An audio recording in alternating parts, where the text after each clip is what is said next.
Praise lord. దేవుని పరిశుద్ధమైన నామమునకు మహిమ కలుగును గాక. ప్రభు పేరట మీ అందరికీ హృదయపూర్వక వందనాలు. ఈ ఉదయకాలము దేవుని వాక్యాన్ని విందాం. కీర్తనలు 119, 105.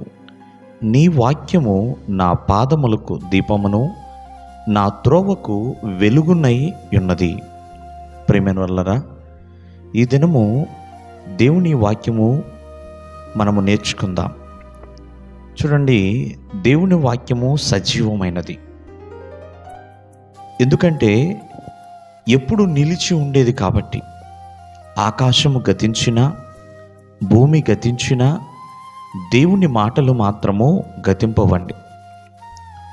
దేవుడు తన మాట చొప్పున ఈ సృష్టిని తయారు చేశాడు.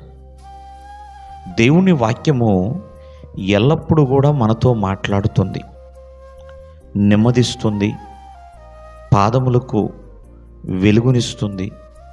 కాబట్టి మనం నడవలసిన మార్గములో దేవుని వాక్యము నడిపిస్తుంది. అందుకనే భక్తుడు అంటున్నాడు, నీ వాక్యము నా పాదములకు దీపము అని, నా త్రోవకు వెలుగు అని. ప్రేమైన వల్లరా, నడవలసిన విధానంలో నడిపిస్తూ ఉంటుంది.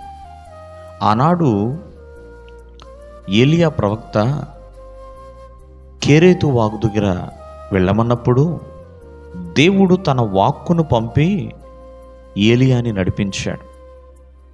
ప్రేమైన వల్లరా, బదిరీ వృక్షము కింద మరణాపేక్ష గలవాడై ఉన్నప్పుడు దేవదూత ద్వారా భోజనమును తన వాక్కును పంపించి 40 రోజులు ప్రయాణంలో చేసేలా చేశాడు.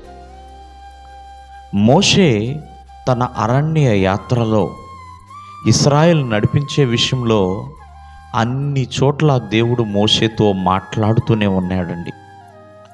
తన వాక్కుతో మోషేను బలపరుస్తూనే ఉన్నాడు, ఇశ్రాయేలీలను నడిపిస్తూనే ఉన్నాడు. అంతేకాదు, యేసుక్రీస్తు వారు బాలుడుగా ఉన్నప్పుడు యేసేపుతో కూడా దేవుని దూత మాట్లాడింది. దేవాది దేవుడు తన వాక్కును పంపించాడు. కావున ఎప్పుడు కూడా దేవుని వాక్యము మనకొక దీపము లాంటిదండి. వాక్యము దీపము లాంటిది. మన త్రోవకు వెలిగించి, ఒకవేళ చీకటి కలిగిన త్రోవల్లో వెళుతున్నావేమో, ఆ చీకటి ఛాయలని దేవుని వాక్యము తొలగిస్తుంది. మరణపు నడతల్లో వెళుతున్నామేమో, ఆ మరణపు నీడలని దేవుని వాక్యము తొలగిస్తుంది. అందుకని భక్తుడు అంటున్నాడు, దేవుని వాక్యము అద్దము లాంటిది అని. అంటే ఎవరి స్థితి ఎలా ఉందో చూపిస్తుందండి దేవుని వాక్యం. కావున ప్రతి ఒక్కరూ కూడా దేవుని వాక్యం అనే దీపాన్ని కలిగి ఉండాలి. దేవుడు మిమ్మల్ని ఆశీర్వదించును గాక. ఆమేన్.